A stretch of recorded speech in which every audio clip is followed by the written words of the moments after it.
Hey everyone, my name is Jenny and welcome to Veritable Volatility. Today's video is going to be about the perfumes in my collection that most relate to me, the ones I most resonate with, the perfumes that are the most me in my collection. So this is my setup. No, that's my phone. It doesn't actually work. That's my broken bottle of velvet. Some vintage boxes right there. That's my baby velvet. Love her. Some cinnabar bottles and a solid perfume. There's tocade. I'm getting a full one of that one soon. There's my sehr. There's my little sample of bloody wood. I want a full bottle of that one so bad. Oh my god. There's my milk and gold. Milk plus gold minus. There's off the vine. There's lucrethia, red mineral, and hypnotic poison. If you don't know, on this channel, I have this rating system of perfumes called my realgar stars rating system.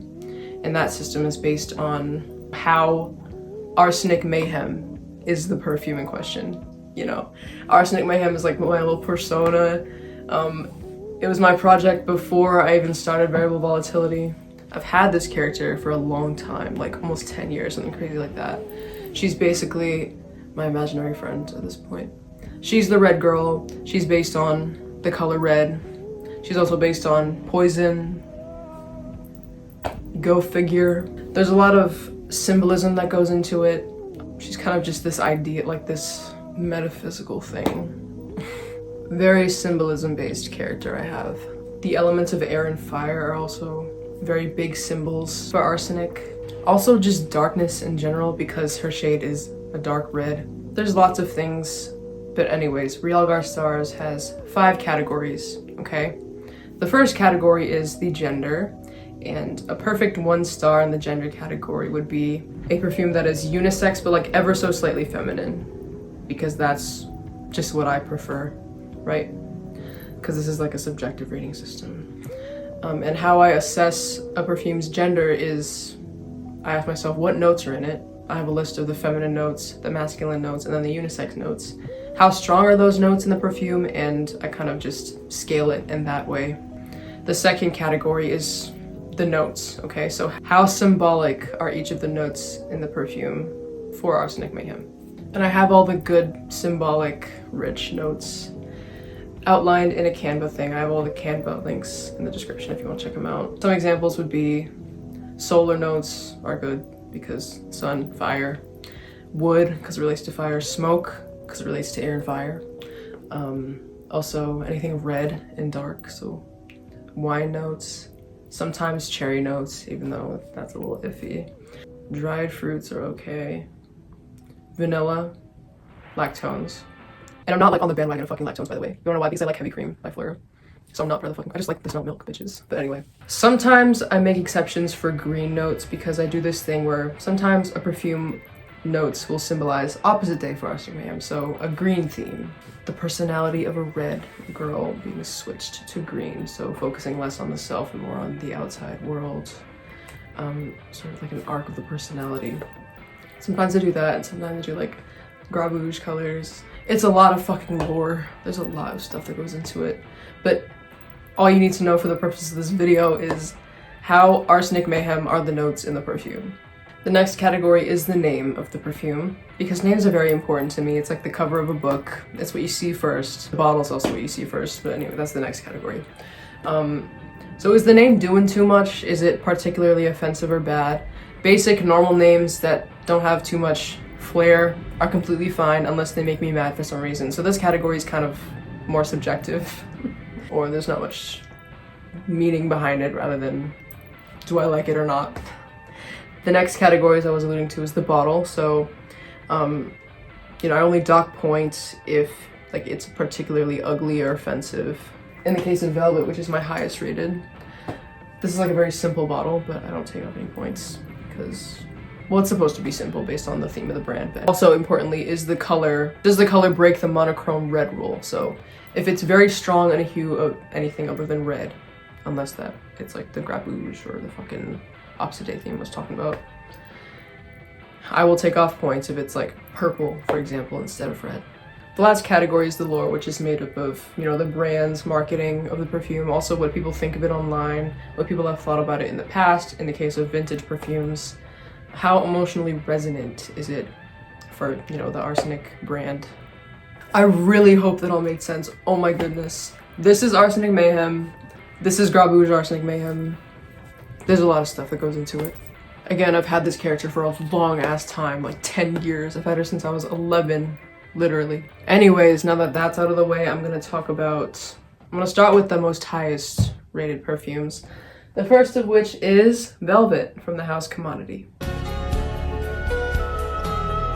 This has perfect ones in all the categories except for Lore.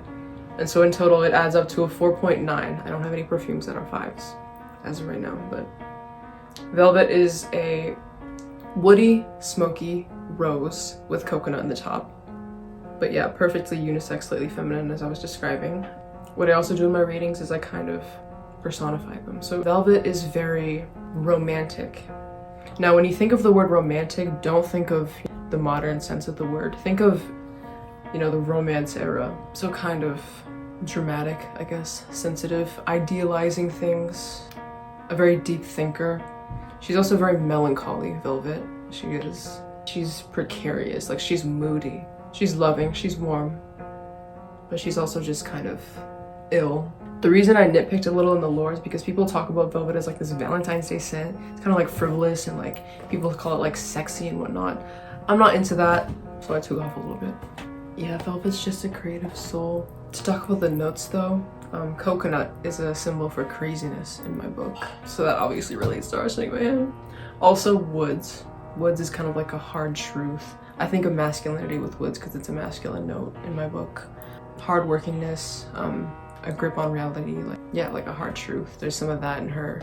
There's also some rose, which is that kind of romantic idea I was talking about. Roses also have thorns, so they also represent guardedness and just love in general. Self-love even. Deep feelings, depending on the color of the rose, because color also has symbolism in my book when I read things. Now, the rose in Velvet is not like a lively, fresh rose. It's kind of a deep, not really jammy, but kind of just like a dead rose. Not less beauty, but more of like a sickly, like 1800s romanticizing tuberculosis type of beauty, which is perfect. Velvet also kind of smells like milk to me, even though that's not a note listed. It might be because of the coconut. It could be because I used to make rose tea all the time with milk in it, and that just reminds me of it. But milk anyways, lactones represent motherliness, which is another good symbol. The smokiness, which Velvet has, represents mystery, air and fire also, and kind of just like this feeling of unrest, like this disturbing edge. There's cloves in her, which relate to fire because cloves are a spice. There's also this overall like chemically smell to Velvet, not in a bad way, but more of like just in like a perfectly symbolically disturbing way. Something I love about Velvet, in terms of how she smells at least. But the name, Velvet, I give a perfect score because it kind of just relates to Commodity's brand of, you know, it's commodities. They've got gold, they've got milk, velvet, ice, juice, whatever. I think it's cute. It's kind of elemental feeling. The bottle also gives chemistry. Some of them have pluses, some of them have minus. Yeah, also in terms of the lore category, Commodity describes it fine. They describe Velvet as kind of sensual, which is okay.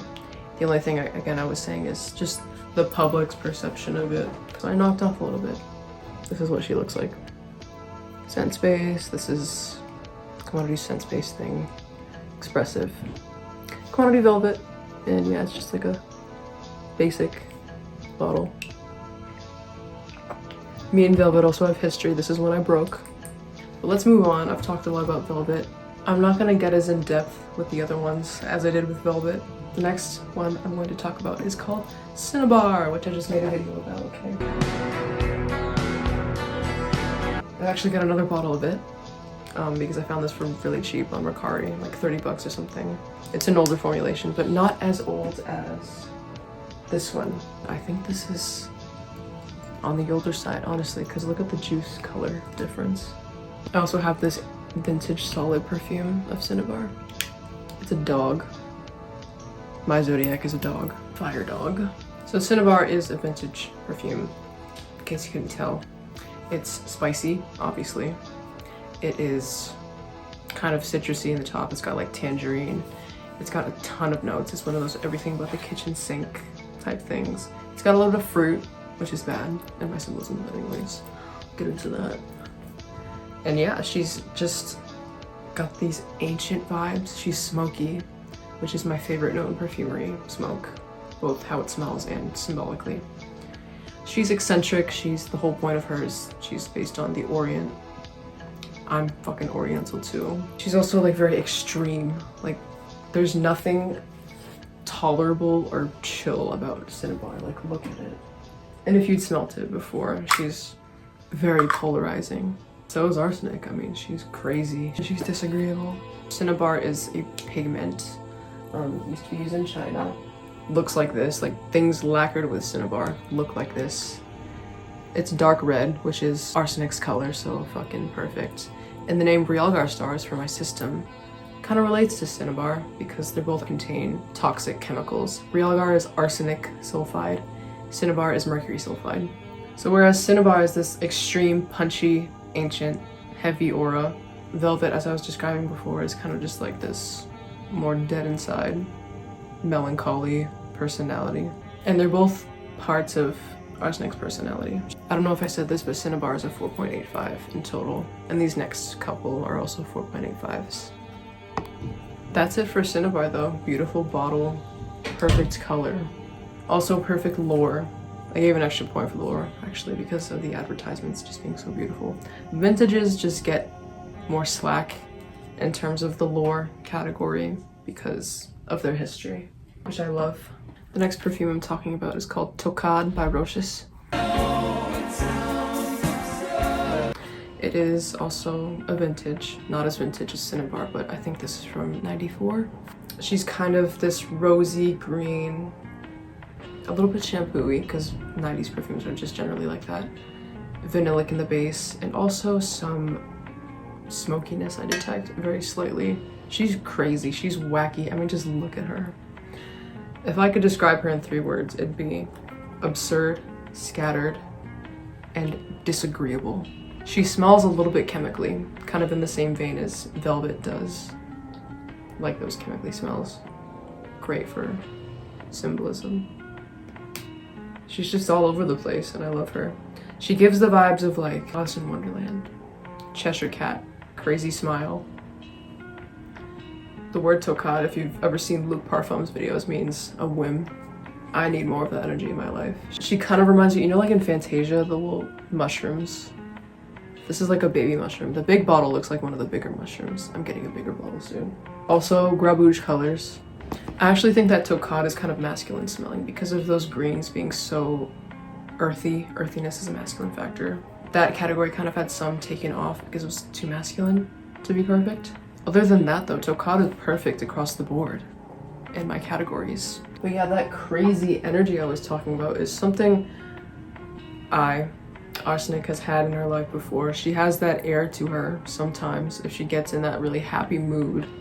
I haven't been happy in a long time, for real. I'm just joking, that was really emo of me to say. But I haven't been in this energy in a long time. But there's that point where you get so down in the dumps that you force yourself to get kind of like the Joker and shit. That's what tocade is. Coming in also at a 4.85 is Milk Plus from Commodity.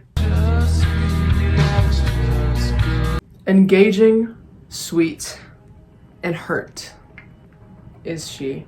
She's very strong. And again, with the milk symbolism, she is mother. She's a mother. Motherly, very caring, but also kind of rough around the edges, like she's been through shit. Very aware of her surroundings, kind of opposite day a little bit. I took off some points with her because the marshmallow is kind of just brain rot. Like it's way too, not way too sweet, but just like a little bit too sweet. Not really in line with her personality. And also the lore. The way that this gets described is kind of just too communal. Arsenic is like a chud. Like she's very reclusive. She doesn't stay at home. Like she does stuff, but like she's active. She's very choleric, but she doesn't really talk to people. She's not very friendly. She's not very communal. So I took off a little bit on the lore. She's very smoky, mysterious, caring, like arsenic. Fiery. She can get angry very quickly. She's warm, expressive. Next one is this crazy looking bottle. This is a Middle Eastern perfume called Sehr by Lattafa. And what she is she's very vanilla. I think this is a dupe of Vanilla Sex. by Tom Ford, which is a fucking nasty ass name. Sehr has different symbolism than the Tom Ford one, but anyways. Because it's a different perfume. I mean, like the bottle looks different, different name, different advertising. Sehr is very fast moving energy. She's very fiery. She's hardworking, very workaholic, okay? And she's just magical. Like I think like manifesting. Like she gets shit done. Very infectious personality. She makes me want to talk fast, just smelling her.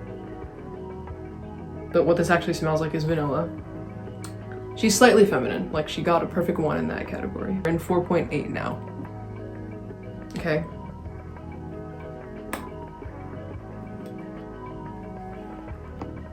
I gave her bottle an extra point because it's just so gaudy in a way that is so me. Like it just looks so Asian. Look at that shit. Like this is beautiful. This is beautiful. I just love it. Took off some points from the lure because, you know, it's a dupe. Kind of just didn't know how I felt about that. But other than that, this is perfect across the board. Sehr. Mainly because of the workaholism in her personality. Being a workaholic is a big part of the red personality, as I was kind of talking about. Okay, I'm so sorry. I thought I was done with the 4.85s, but it wasn't. This is Bloody Wood. 4.85, okay? As you can see, I've only got this little sample. The juice is red. Bloody Wood smells a lot like velvet to me, but colder, kind of metallic in a way. Fruitier. It's still smoky and it's still woody, but she's got the red wine note and that fruitiness going on. I think her personality is a lot like Velvet's, except she's kind of a worse sport about her craziness. Like Velvet is like, she puts all the blame on herself, but Bloody Wood is kind of like, no, it's your fault. Give me everything. Like, you're supposed to cater to me. Like, just a little bit. Like, she's kind of more sassy in that fucking way, which is kind of disgusting. So I took off a little bit in the notes. She's a little more sexual, more bitchy, I guess. And then the lure, I took off some points. The lure has a 0.9 because of this being based off Dionysus. Dionysus as a god is fucking crazy and not me, at like the opposite of me. Took off a little bit of point, okay, because of that. This got an extra point also because the bottle is gorgeous and you can like light it on fire and make it into an oil. But anyways, that's Bloody Wood. Cold, kind of ironic because of the name. Makes it sound really foreboding and like it'd be a nasty smell, but it's not. And she's also spiteful. Like she's fucking Morton, salt bitch. All right, back to the 4.8s. This is Gold Minus by Commodity once again. The minus and space, so closer to the skin. This smells like a cold breeze in wintertime, like January or February, after Christmas. Like an empty breeze. It smells kind of like vanilla, but like sugarless vanilla. Almond Mom vanilla. It's got Isui Super, so a very light woodiness to her. But I think she smells very uplifting. It's angelic. I think of an angel hovering above the ground. There's some spices, like a slight nutmeg in her, and juniper, which I think gives kind of almost a mintiness, but in a good way. It doesn't smell like menthol. And the 3 words I'd use to describe her are angelic, cool, not cold, because she's not bitchy, cool, and wondrous, like kind of awe-inspiring. And I also think of the Archangel Gabriel with this one. This is very pure. No sin at all. Okay? No sexual vibe. None of that. It's just beautiful, and I love it. Next up is not a perfume, but a body mist. I've also got it in the lotion. This came out this past summer. It's called Off the Vine. The tomato scent. And Off the Vine is ashamed. I just think of the feeling of shame because kind of your face turning red like a tomato. Irritable because of that bright red, just impulsive anger, much less like the dark red kind of resentment type of anger. And she's also attentive, like she's very alert and just like pop up as like easily provoked, I guess. I think of kind of this energy of like really hot southern people. Kind of that opposite day thing playing in, because along with this being red like a tomato, it's also green, which represents that outward energy, focusing on the surroundings. This isn't perfect in terms of Arsenic Mayhem personality because it's a bright red as opposed to a dark red. Okay, so there's that. Forgot to say the only thing I took points off for gold was it being a little bit too feminine. But anyways, back to this. Oh, and then I also took off some points because of this being kind of brain rot summer in the lore category. So the lore wasn't perfect and neither was the notes on this one. But that's off the vine. Very polarizing tomato scent, but I love it.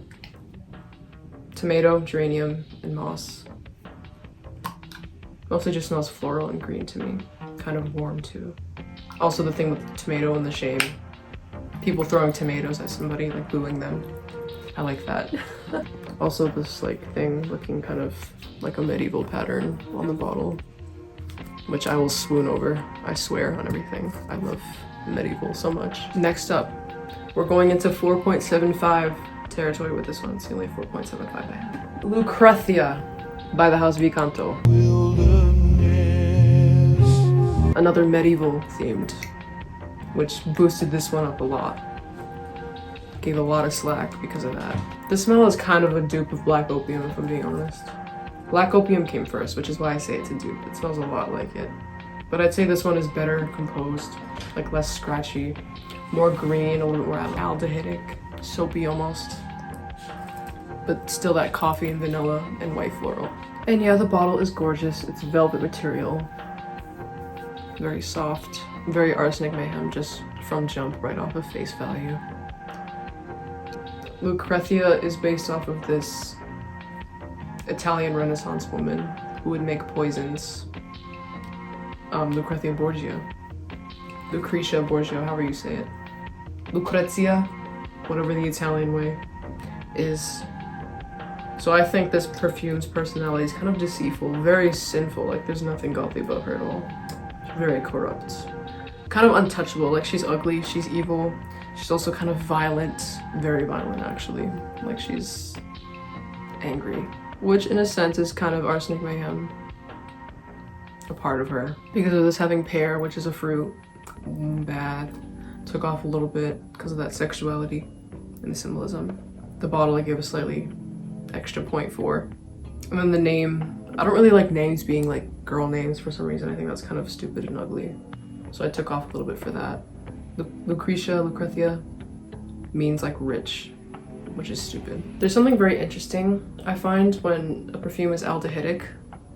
When it's just aldehydes, like Lake and Sky 1111, it's kind of just corporate and feelingless, and I hate that. Like, I don't like aldehydes at all. But when it's aldehyde, like a little bit of aldehydes paired with a very deep, warm resonance base, I think of this sort of like autistic personality, because like on the surface, they're like very removed and kind of just don't seem like real, you know? But deep down, they've got a lot of goodness in them, you know? Humanness, realness. So that's something I find with this, like she's kind of autistic. The reason I say violence with this is like the greens in this kind of relating to poison versus medicine. So I think of inverse violence versus violence in that way. And also the coffee making her very bitter and just nasty.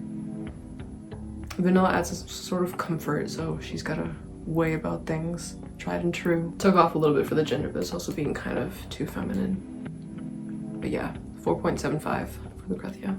We are moving into 4.7 territory, and that's the lowest my perfumes will get in this video.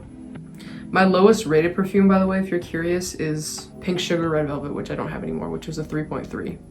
Anyway, next up is Hypnotic Poison. Let me grab her.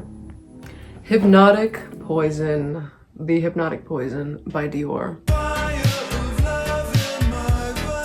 Who is very smooth, eloquent, calming, hypnotizing. And this, if you don't know, I mean, it's a very popular scent.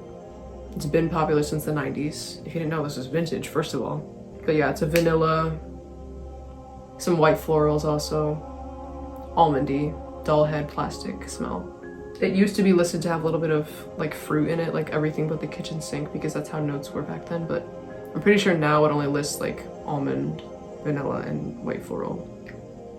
Very minimal, as it's described nowadays. I like the poison line. I view them as sisters. There's pure poison, there's hypnotic poison, there's regular poison, tender poison, midnight poison, all of them. But this is like the smooth, calm sister. She's even keeled. She won't blow up until she intentionally wants to. Like, she'll kill you slowly. Original poison will kill you fast, like a tiger. No, but she'll hypnotize you to sleep. She's kind of like a drug.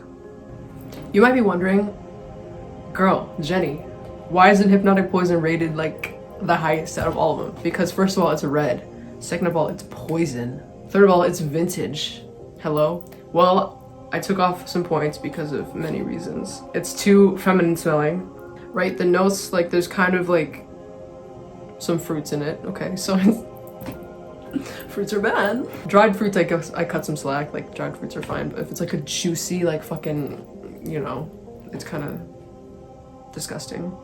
Also, the name hypnotic poison was a little bit iffy to me because it just sounds low-key too much. Like, people will hear that and think like, oh, this is so sexy. So it's kind of dumb in a sense is what I'm trying to say. I don't know, like I said, the name category is kind of just vibes for me. It's very subjective. The bottle is perfect though. That got an extra point. Last perfume I'm talking about today is called Red Mineral by the Dior brand. The Dior brand is a dupe house, and this is a dupe of Rouge Malachite by Armani, I think. And this is a very spicy tuberose scent, okay? A little bit softened by some cashmere, comforting. And how I describe her is cleansing, contemplative, and motivated. I think back to a time with this. It was during COVID. I hadn't smelled this at the time, but it reminds me of like some sort of air freshener or like car freshener that like my mom had during COVID. It smells very similar to that, where it's like it's cleansing, but not in a citrus way. There's no citrus in this, I don't think. There might be, I don't know. I know there's sage in this, so that might be the reason. I was burning a lot of sage at that time also. So it's just cleansing, like a breath of fresh winter air to me. Makes you think, makes you reflect. I like this one a lot. Getting out of bed and going outside, it's like, why did I take off points? Let me explain. First of all, gender, too feminine, okay? Second of all, notes, clary sage is purple, bad, remember? Breaks the rules, monochrome rules. Also like some yellow, like too friendly, like ylang ylang is yellow, not in a gras bouge way, like I don't give slack for that. Just didn't match up, she's too friendly, I think. Red Mineral is too friendly. Arsenic is like very unfriendly. The bottle I took off a little bit because I just think Dua's bottles are ugly, but they're kind of camp in a way. I don't know why I haven't even rated it yet. Like Frustration I feel like would have been up here if I rated it yet. Hey guys, I wanted to insert this real quick. Frustration. I just assessed this and rated this like right after I filmed the video because I'm like, wait, I haven't even tried to assess this yet. I should have waited, you know, before I filmed the video. But anyways, this gets a 4.85, so it's up there with Bloody Wood and Milk Plus and Cinnabar. And this is an extremely boozy rum vanilla chestnut scent with some spices and a molecule called guaiacol, which is kind of medicinal smelling. And literally, when I sniff this, I feel nauseous. It is so just sickening smelling. If I could describe this again in 3 words, it'd be sickening, but not like the gay, like, sickening way.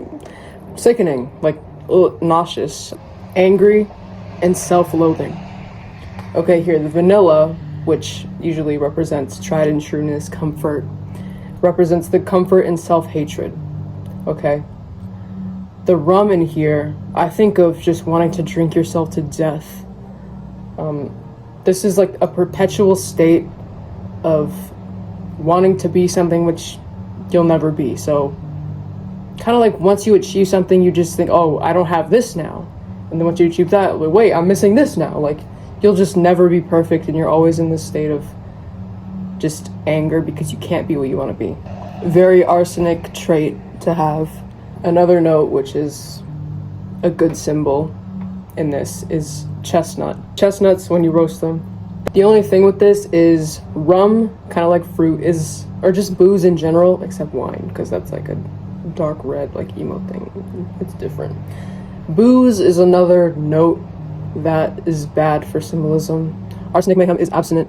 She's straight edge. She does not do that, okay? So that I had to take off some points just for that. But I actually gave an extra point for the name Frustration. It's just so perfectly bam, like a great name. I love this name.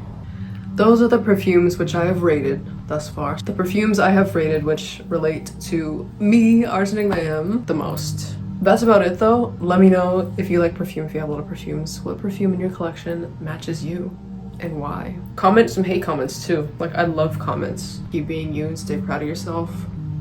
Because if you're not proud of yourself, who will be? Because you're all you got. Oh, and also, less importantly, every fragrance's artistic significance is in the eye of the beholder. So whatever I say, you don't have to agree with. If you think like Hypnotic Poison represents fucking an orgy, like on the surface of the sun, you got it. This is all subjective. But anyways, that's about it. See ya.